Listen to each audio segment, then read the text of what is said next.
Doctor Vikram Singh ji, एक तो मध्य प्रदेश सरकार ने जो फैसला लिया है, एक रिएक्शन आपका उस पर, और दूसरी बात महंत राजूदास जी ने बहुत इंपॉर्टेंट बात कही है कि उसमें स्कूल और उसमें केवल हिंदू धार्मिक स्थान नहीं, उसमें हर धर्म का जो भी स्थान है उनके आसपास इस तरह की पाबंदियां होनी चाहिए। हालांकि जो गाइडलाइंस है सुप्रीम कोर्ट की, उस हिसाब से स्कूलों के आसपास इस तरह की दुकानें नहीं होनी चाहिए, लेकिन बात वही है कि फिर भी सख्ती की अभी भी जरूरत है।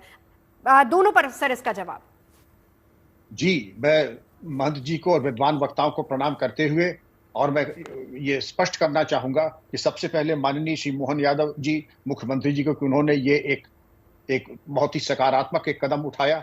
इसके अलावा ये पुलिस प्राविधान में भी यही है, पुलिस एक्ट में भी है, एक्साइज पॉलिसीज में भी ये है कि न केवल मंदिर, और जब मैं मंदिर कह रहा हूं तो समस्त पूजा स्थल जिसमें मंदिर, मस्जिद, गुरुद्वारा, चर्च सभी सम्मिलित हैं, वहां पर शराब की दुकानों का उस एक अमुक परिधि के अंतर्गत निषेध है।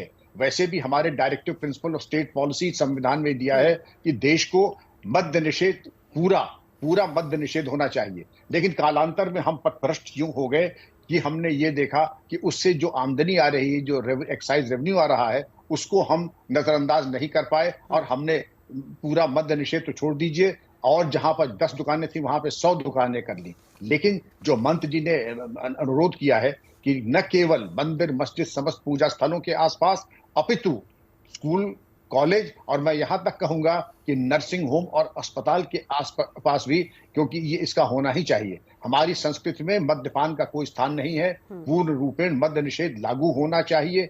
और अब तो यहां तक ये देख लीजिए कि विवाह और विशेष अवसरों पे भी पूरी तरीके से लोगों ने ये निर्णय लिया है कि मद्यपान नहीं होगा, न ही मदिरा उपलब्ध कराई जाएगी। इस आलोक में अगर आप देखें कि अब तो पहले तो ये था कि जो बहुत अप्रिय दृश्य देखने को, मैं एनसीआर में रहता हूं, आज के जो परिवेश वगैरह आप देख लें, जो स्थिति भयावह है, युवाओं को, बच्चियों को जब मैं देखता हूं कि शराब की दुकानों पे लाइन लगा रहे हैं, तो मुझे ऐसा लगता है कि किसी ने मुझे चाकू मार दिया है। मैं ये चाहता हूं कि सरकार इस पे नियंत्रण करे, देखे हमारा युवा किस तरफ जा रहा है।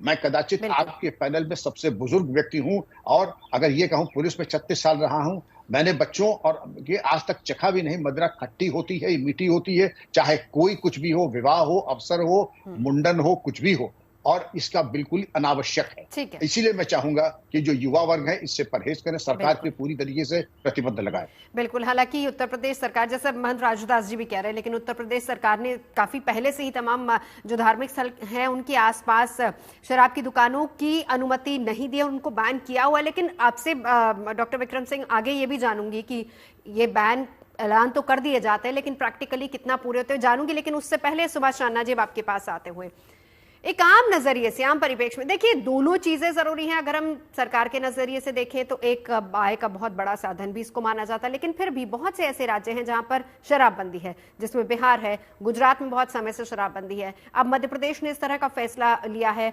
इनफैक्ट पंजाब में भी तमाम जितने धार्मिक स्थल हैं, तख्त है, वहां पर आसपास आपको शराब की दुकानें नहीं दिखेंगी। क्या ये जरूरी होता है और कितना प्रैक्टिकली इसको फॉलो किया जाता है? इसमें मैं एड ऑन महंत राजूदास जी की बात को भी कर देती हूँ कि इसमें स्कूल्स को भी एड ऑन करना चाहिए। नमस्कार जी। एंड बहुत अच्छा स्टेप लिया गया है ये, शराब बंद होना स्कूल्स, और स्पेशली जहाँ पे भी हमारे धर्म स्थल हैं, चाहे वो किसी भी उसके हों, हिंदू मुस्लिम किसी के भी हों, वहाँ पे बंद होना चाहिए। बट मेरा जो एक इसके साथ साथ एक और चीज जो मैंने एक्सपीरियंस करी है, या जो अभी हम बात कर रहे हैं स्कूल और धर्म स्थल, जैसे अभी बोला बिहार में बंद है, गुजरात में बंद है, लेकिन वहां आज भी अल्कोहल है, शराब है, लोग सेवन कर रहे हैं शराब का।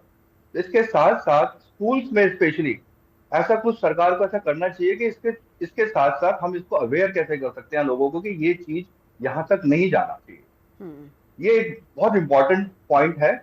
ऑफ कोर्स ये बंद बहुत इंपॉर्टेंट है, जिससे कि उसके आसपास जो हमारे भगवान हैं, उसके आसपास का वातावरण बिल्कुल स्वस्थ रहे, बहुत अच्छा रहे। लेकिन इसके साथ साथ दूसरी पॉलिसी पे भी काम करना बहुत इंपॉर्टेंट है कि ये जो आज की डेट में न्यू जनरेशन जा रही है इस दलदल में, इनको सेव कैसे किया जाए, इनके पास एक अवेयरनेस प्रोग्राम या कुछ ऐसी चीजें कैसे उनको दी जाए। बिल्कुल, ये बहुत इंपॉर्टेंट, ये सबसे बड़ा चैलेंज है।